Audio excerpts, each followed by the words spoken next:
Autant pour moi. Alors am na solo donc ñu suivre lii di président mi ñëw ci lieu de vote am kon Omar.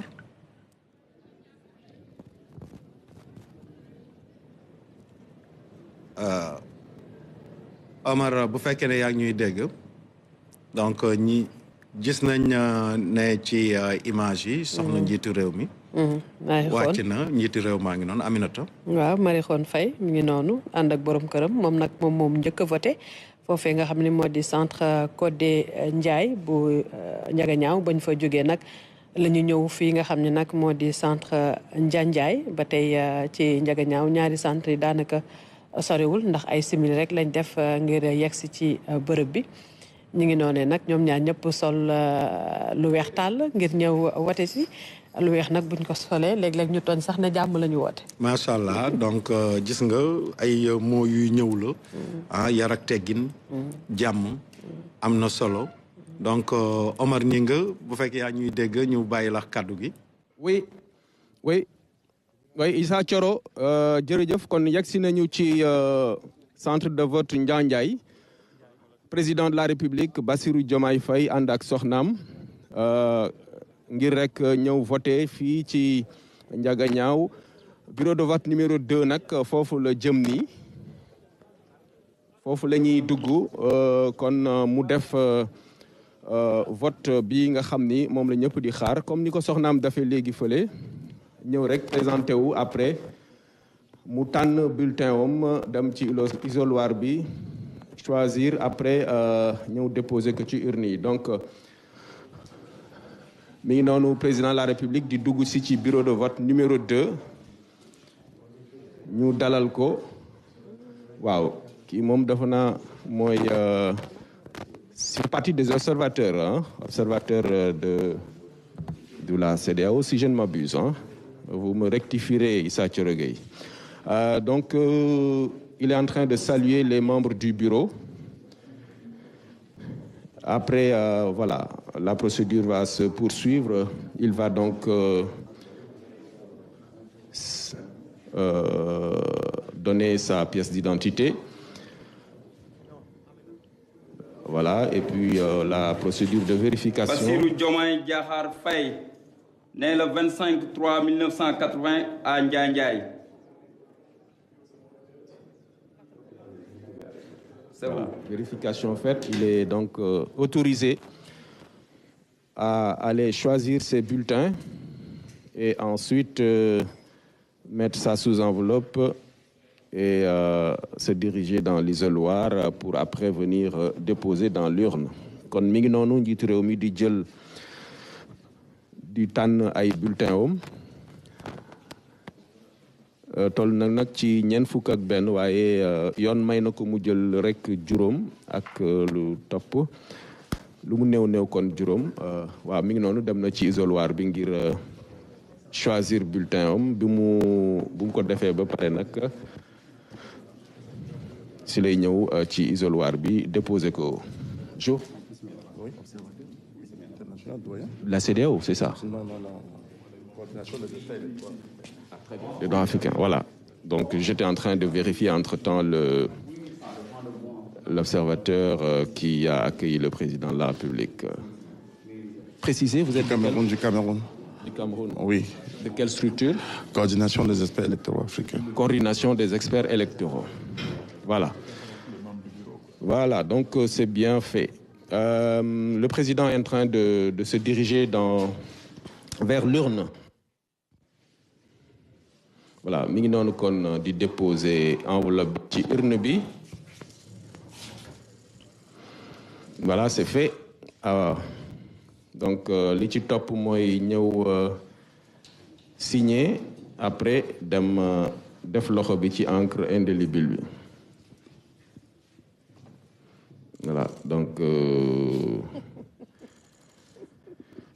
bu noppee nag xam ngeen ko day génn ñu xaar ko fële ngir rek taataan kaddu yi nga xam ni war na ko yëkkati kon jagleel ko askan wi gannaaw ba mu voté moom président de la République Bassirou Diomaye Diakhar Faye fii ci centre de vote bu Njaanjaay centre bi nag ñu fàttali ko nit ñaa ngi fi actuellement di def seen opération de vote comme ni mu leen waree jamono ji nag njiitu réew mi ngi waxtaan tuuti rek ak observateur bi nga xamante ni moo teew fii le groupe des observateurs donc internationaux donc ñu ngi actuellement en train de certainement lui rendre compte de la situation bu ci noppee nag après voilà ci lay wax ak askan wi ci jamono ji taataan kon presse bi maanaam ñi nga xamante ni ñoo di journalistes yi actuellement ñu ngi en place ngir rek jël kaddu président de la République Bassirou Diomaye Faye gannaaw ba mu voté tey ci dimanche 17 novembre ci élection anticipée élection législative yi nga xamante ni liñ ci jublu ñu fàttali ko mooy tànn député yi ñu war a toogal ñun askan wi ci assemblée nationale njiitu réew mi kon mi ngi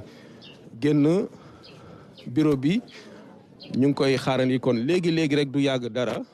ñu tàllal ko micro bi ngir rek mu jël kaddu wax ak askan wi moom président Bassirou Diomaye Diakhar Faye. Voilà, le dispositif est déjà en place et ok donc ça va se faire d'un moment à l'autre. Issa Thioro Gueye. Dans un instant donc, le président de la République, son Excellence Bassirou Diomaye Diakhar Faye, va s'adresser à l'opinion à l'issue du vote ici à Ndiandiaye. waaw am na solo donc dañuy privilégier direct bi xam naa ne léegi ñu delluwaat foofu nga xamante ne gis nañ chef de l'État ñëw ànd ak soxnam ñu njëkk a voté ci lieu de vote soxnam ñu pare dem fii di lieu de vote président mi ngi noonu ci image yi ñu déglu chef de l'État. Issa Thioro, donc monsieur le président de la République, après avoir donc voté ici au centre de vote Ndiandiaye, quel est le message que vous avez à l'intention de l'opinion? D'abord, rendre grâce à Dieu de nous avoir permis d'être témoins et depuis quelques minutes acteurs de ce grand jour d'expression démocratique. Comme nous le constatons, le peuple est en train de sortir, d'exercer son droit de se choisir ses représentants à l'Assemblée nationale. Il le fait dans le calme et dans la sérénité, dans la pure tradition démocratique sénégalaise. Voilà pourquoi j'ai invité les acteurs politiques dans la campagne électorale à faire preuve de responsabilité pour battre une campagne apaisée, sachant que le jour venu, le peuple aurait la même posture de grandeur qu'on lui connaît et qui fait la fierté de tous les concitoyens, de tous les compatriotes sénégalais, qu'ils soient d'ici ou de la diaspora. La maturité démocratique, c'est aussi des acteurs responsables qui s'affrontent par les idées et par les programmes, qui parlent au peuple dans la sérénité et dans le respect mutuel et qui laissent à ce peuple le droit fondamental qui lui appartient exclusivement de se choisir ses représentants ou ses dirigeants. Pour le reste de la journée, j'invite à nouveau les électeurs, qu'ils soient citoyens simples ou candidats, qu'ils soient tête de liste ou investis, à faire preuve de sérénité, à jouer pleinement la carte de la paix et à recevoir la volonté populaire qui sera exprimée à travers les urnes par une sérénité et une acceptation qui fait le jeu démocratique. Il y aura toujours des vainqueurs à l'issue de cette élection. Il y aura aussi des vaincus. Mais en définitive, c'est le peuple sénégalais qui sera gagnant. Et nous avons tous l'obligation morale de préserver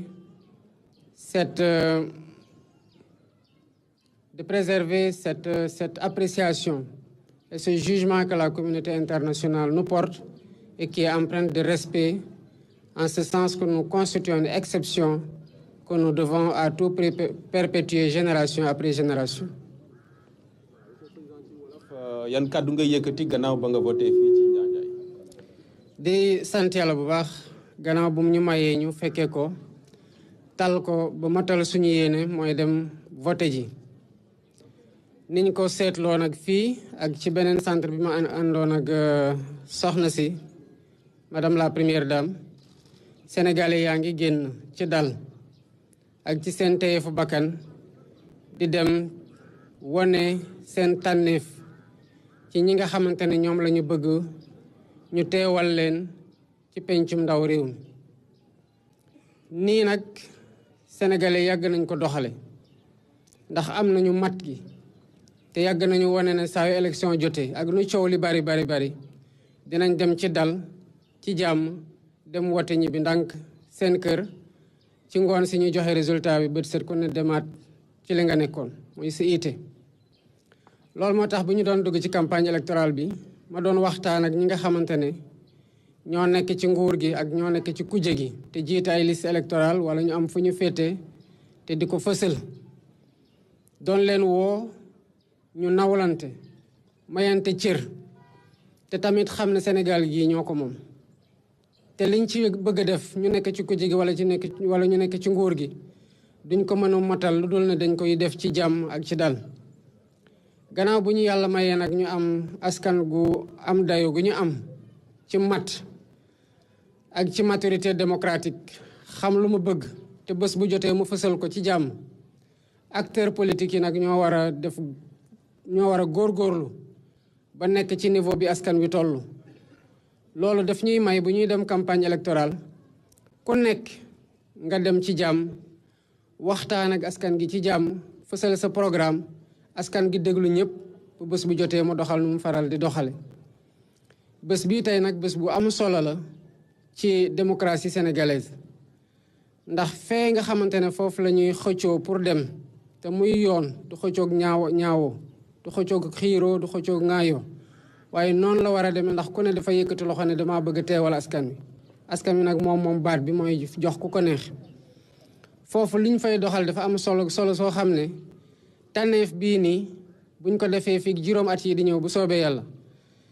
lépp loo xamante ne moo nar a wàccaat ci askan wi ci ay lu ñuy watte ci sart yu tegu ci ñëpp foofu lañ koy defee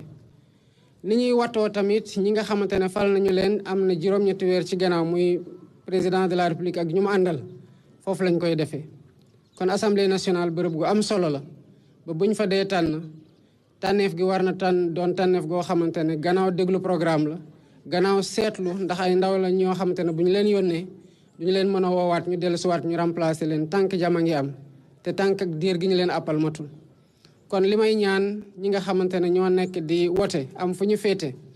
que ñu nekk ñoo xamante ne wote rek la ñu dem toogaat wala mu nekk ñoo xamante ne fësal nañu fu ñu bokk ndax ay militant lañu wala ñu nekk ñu jiite ay liste nañu ànd ak dal li des ci bés bi ndax taaru bés bi mu commencé ñu mën ko eggalee noonu duggee nañ ko ci bismillahi rahmaani rahim yal nañ ko yàlla may ñu matale ko alhamdulilah rabil alamin loolu nag li koy maye mooy segem processus bi bëriwul coow ci xëccoo ci diggante acteurs yi ndax dañ ci fësal tëddee njaaxaanaay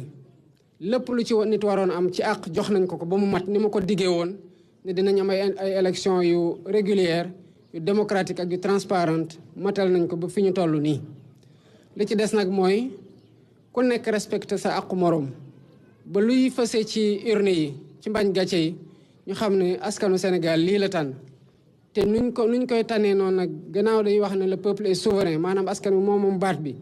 kum ko jox ñu nangul ko noonu te xam ne Sénégal benn bopp la kenn mënu ko xar ñaar waaye doxal lii andi jàmm wareef la ci ku ne nga nekk ci kuje gi wala nga nekk ci ñi nga xamante ne ñoo jiite réew mi ànd ak ñun wala ñu ànd ak ñoo xamante ne ñoo nekk ci liste majorité présidentielle bi. li laa bëggoon a fësal ci kaddu di ñaanal sénégalais yëpp ñu am bésug jàmm te yàlla may ñu matal lépp loo xamante ne yéena la ci yéene gu rafet ci bés bi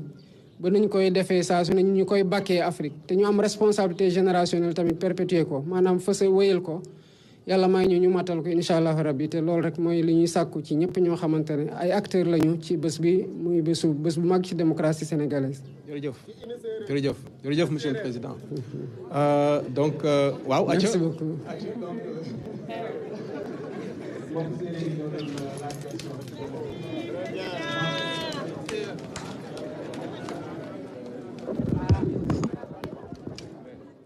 Donc ñu bàyyi leen ngeen wéy ci programme spécial bi nga xamante ni